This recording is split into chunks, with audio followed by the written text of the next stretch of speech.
Seline Van Dar, welcome to Listening with Leaders. You are the COO of two companies, actually related companies. One is Lexie Hearing, found at lexiehearing.com, and the other is hearX, found at hearX.com. Welcome to Listening with Leaders. Thank you so much for having me, Doug. I've been looking forward to this all week. Thank you. You have, we did an Authority Magazine interview with you, and you have one of the most interesting backgrounds that I've seen in a long time. You grew up in I don't know if I would call it a village, but according to you, it's a very remote place in South Africa. Why don't you tell us a little bit about your backstory? Absolutely. Thanks so much for asking that question, because I think understanding the context of where someone comes from makes their story colorful and gives context to who somebody is. I grew up in a really small town in the northwest of South Africa called Mafeking. There is not much there. So my childhood consisted of baking cookies for my neighbors and taking every single extramural activity I could at school. My mom was very serious about like a multi-dimensional approach to education. So we were thrown into everything from music to cooking to extra mathematics classes to working for our family business from the age of 8. So we had a really fun upbringing in a small town, and it really taught me the value of both hard work and the importance of community. And then you got into engineering. How did that happen? That's unusual. I would think that for a South African young woman, going into engineering is an unusual path. I would just guess that. I think it's becoming more common now, thank goodness, because women in STEM is super important. But I mean, when my mother was choosing what to study, she had a choice between 3 degrees or fields she could go into, right? Teaching, nursing, and librarian. So having the opportunity to choose what I wanted to study after the change in regime in South Africa was an absolute blessing to me. And after spending a lot of time working in my father's engineering company and getting exposed to different aspects of the field, I somehow, most by chance, ended up studying engineering and choosing to specialize in industrial and systems engineering, which is essentially a really incredible degree that mixes electronic and computer engineering with a lot of business strategy and optimization and scalability courses. So that's how I ended up choosing what to study. And I absolutely fell in love with it after the 4-year degree and couldn't wait to get my hands dirty once I started working. Well, how do you end up in the hearing aid business? I've chosen to be very intentional about how I build my career. So to date, I've worked in industries that I believe have some form of a social impact or impact on the world at large. So I focused on renewable energy when I first entered the working world.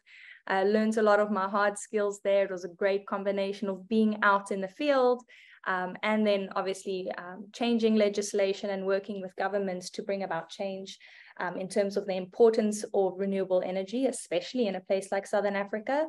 I then moved into education tech, coming from my background and understanding how important my mother is to me and how important education was to her. I wanted to use the skills that I had learned as an engineer to build out systems and technologies that could help us further access to education. And then I ended up in hearing, most by chance, because my CEO, who's still my CEO at the time, his mother was working at this education tech company that I had been working at. And when he heard I was working there, he sent her into my office while my boss was standing there with a Post-it and said to me, "My son wants to know why you aren't working for him."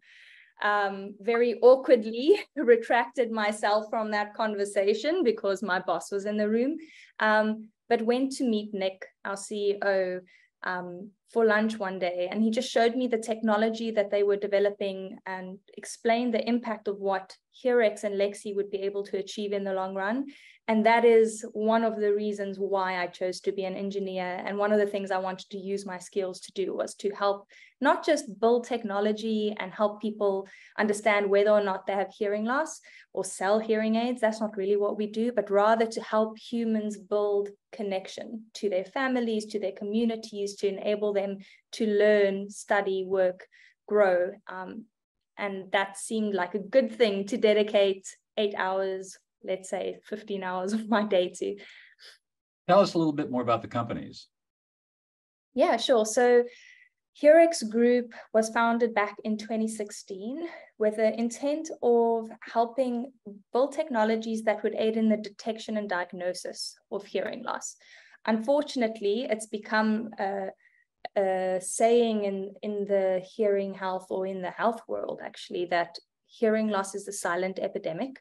So many people don't even know that they have it, and the prevalence rates are shocking once people actually get tested. But the technology that would help detect and diagnose hearing loss was really expensive and required the use or the presence of a healthcare practitioner in the room in order to conduct those tests. So our initial technologies were developed to help detect and diagnose without the presence of an audiologist or a healthcare practitioner.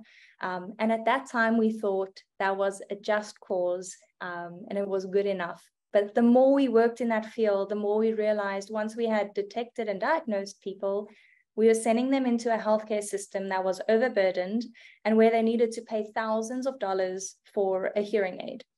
And after trying to change the industry from within, we realized the only way we're going to be able to do this is to totally disrupt how people are selling and distributing and servicing, supporting hearing aids. So we spun up Lexie Hearing about 3 years ago now, in preparation for the OTC regulations on hearing aids that were released by the FDA last year in October.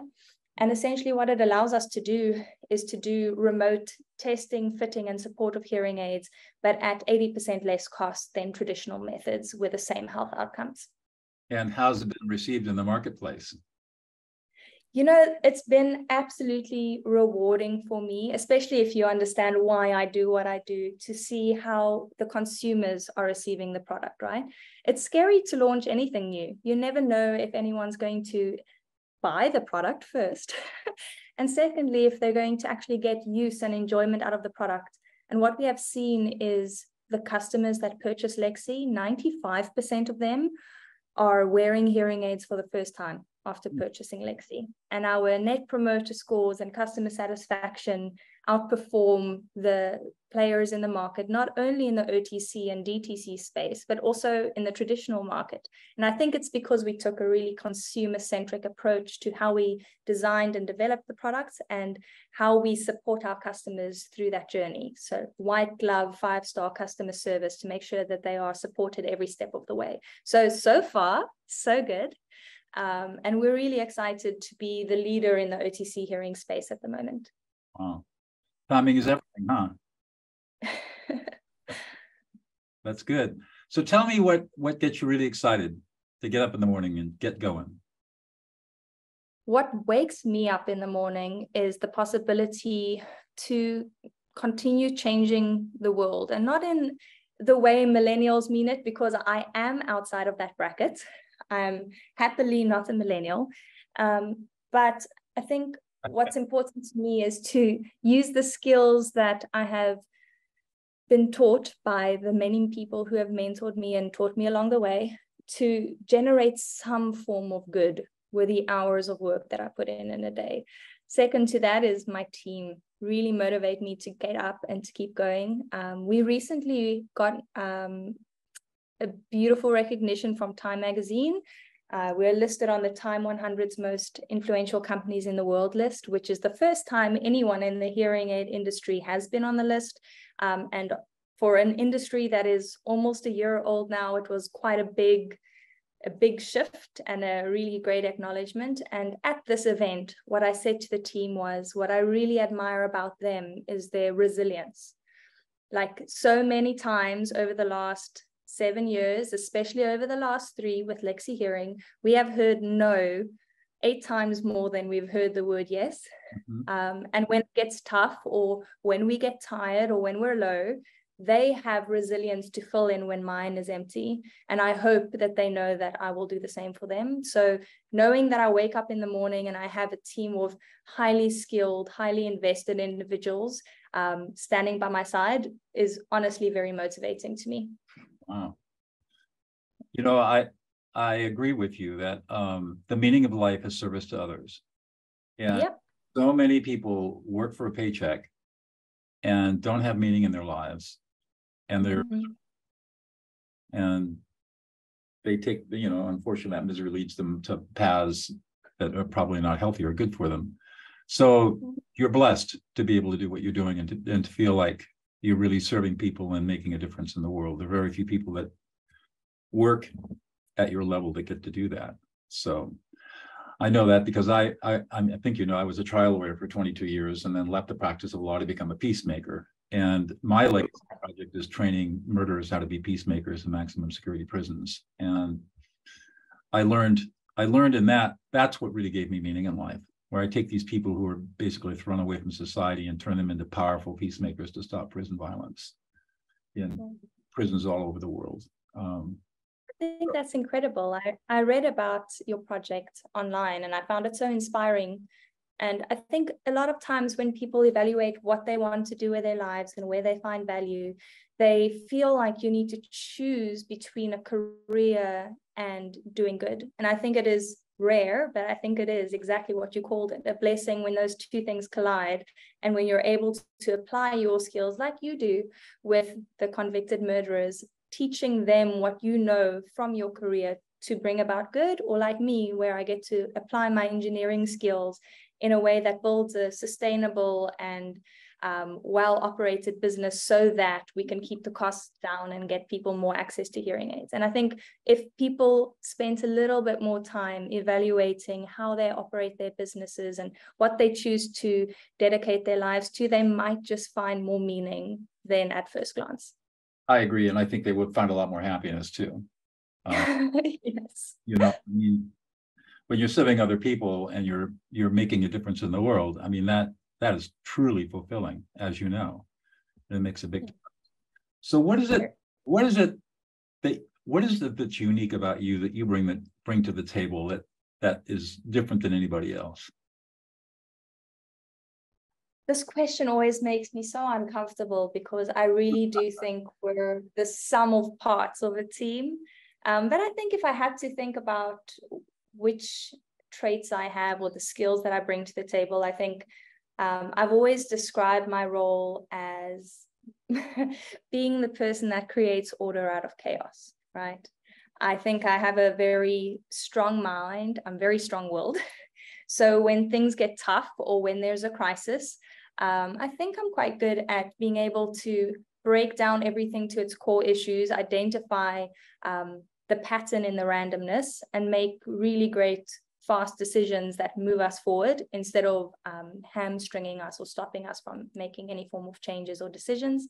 And then I've been known on our board and in our management meetings to be the one that listens and observes. What I've learned over time is you don't need to listen to only the words coming out of people's mouths, but watch exactly how they move, why they move that way, how they react, and how the people around them react, and how the energy in the room changes without being too creepy. But yes, how the energy in the room changes, and then being able to pull together a robust pattern of behavior that helps you work with people moving forward and helps you better advise your board or your fellow EXCO members on true intent versus what's just coming out of someone's mouth. So you got really strong critical thinking skills that have been well developed in engineering, but also I'm picking up that you might be an empath. Do you have empathic sensitivity? You probably don't talk about that much. No, I do. And I think sometimes people in business see that as a weakness. I definitely don't. I do think there's a line in the sand with regards to people taking advantage of that or using it in a negative way. And I think with training, coaching, with a psychologist who I definitely need to see even more often than I already see her, I think you learn to identify when people are misusing that skill or that softness in you. But I think empathy is critical to being a great manager and a great executive. I teach, one of the things I teach is that we are not rational beings. We are 100% emotional. Every decision we make is an emotional decision, even for you engineering types. Yep. And that's all based on neuroscience. I mean, for 4,000 years, we've been taught that what separates us from other species is rationality. And it turns out that it's not. It's what separates us from other human beings or other species are the fact that we have emotions, and we're the only species that have emotions. Yeah. Dogs and cats don't have emotions. The great apes don't have emotions. Only humans have emotions. And so many of our problems that we see in our societies are based on a misunderstanding that we're emotional beings. And so when people think that empathy is a weakness, they are dead wrong. It is the foundational skill of human relationships. And there are some people like you who have natural abilities, and other people like me that had to learn it. But the beauty is you can learn to be empathic. You can learn empathy, and that's what I teach. Is to your point, you're making a really excellent point about when you are listening to people, you're not just listening to the words, you're listening to the body language, the energy that's both the subtle energy as well as the physical energy that's coming off them. 94% of all human communication is nonverbal. Only 6% of the meaning that somebody is conveying comes from words. And so it's a skill to be cultivated, and it's a skill to be used to build relationships. And that, of course, that gets me to the next question: how important is listening? You've already answered that. Listening to you and listening at whole body listening is probably one of the most important skills you've developed over your life. I think it's not so firstly, this is why podcasts like yours are so important, right? Because I think there's not enough voice or space being given to discussing these kinds of issues, which I think is really important to how we move forward as humanity. And secondly, I don't know if I was born with a natural ability for it, as much as I grew up with 3 sisters. So you're kind of in this environment where you need to learn how to interpret people's body language and what they're saying and getting to the core issues. And I think my sisters are all very independent, very strong, very smart. And as a result of the environment that we had in our relationship growing up, and as we've luckily matured as adults, being able to freely speak, question, ask, to understand, not just to hear and not just to talk, has been something that I've learned in part from them too. So, yeah. So in your work, you've been trained as an engineer, a lot of experience as a senior executive. Tell us how important listening is in your work. If I did not listen, I would fail. And I actually think this is true for most executives, right? I think people need to be more inclusive about accepting different viewpoints so that you can build a more robust strategy, or that you can have a more diverse workforce. Like I always say that innovation is bred by both necessity, which we have plenty of in Southern Africa, but it's also bred by true innovation is bred by diverse viewpoints and being able to understand why somebody sees something one way and not the other. Like, what is the intent behind your marketing campaign, for instance, and what is the impact that it has on people, and why is there sometimes that disconnect? So I spend a lot of my time asking questions, asking seemingly random questions at times, to get to the true intent behind a statement or a viewpoint, which has been absolutely vital in my success at Lexie and at hearX. Yeah. I find that listening is critically important to validate other people. I call it listening others into existence. Wow, that's powerful, Doug. Because so many people go through life and they've never been heard. They've never been recognized. They've never been validated. Even people at the highest levels of government or in industry or in business have never really been validated. And when you validate people, you become the leader that everyone wants to follow, because you are touching them at the core of who they are as a human being. Yeah. And that's why I teach people how to listen to emotions instead of words, because that's where the real validation occurs. Yeah.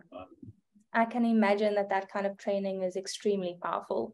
And I agree with the statement. I think everyone really just wants to matter. And when you don't even give someone the light of day to listen with the intent to understand, you are not giving them an opportunity to matter. But when people feel that they matter and they are listened to, they are more invested and will contribute more, have more confidence. Like, it is 100% one of the most important management tools out there. Well, yes. And if you're leading a meeting, I'm sure you've seen this before yourself, that you've got a team of, say, 10 to 8 or 10 people. Half of them are going to be introverts. Half of them are going to be extroverts, right? The extrovert's going to suck all the air out of the room. And you're not going to get what you need from the introverts, who are probably the smarter people.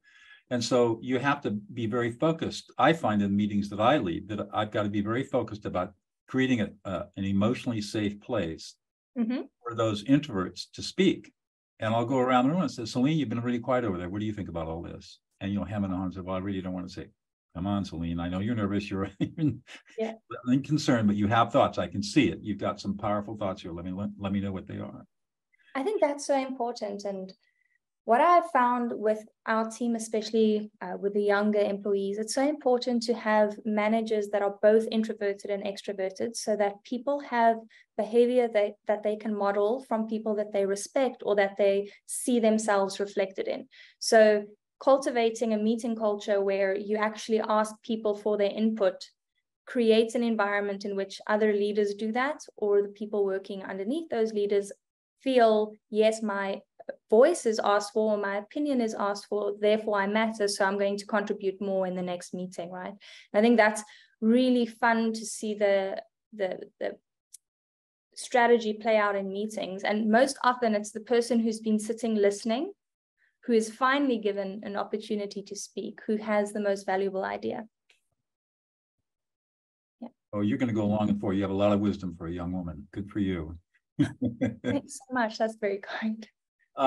One more question, and I'll let you get back to your busy schedule. What's one thing about yourself that we would never know about unless you revealed it to us?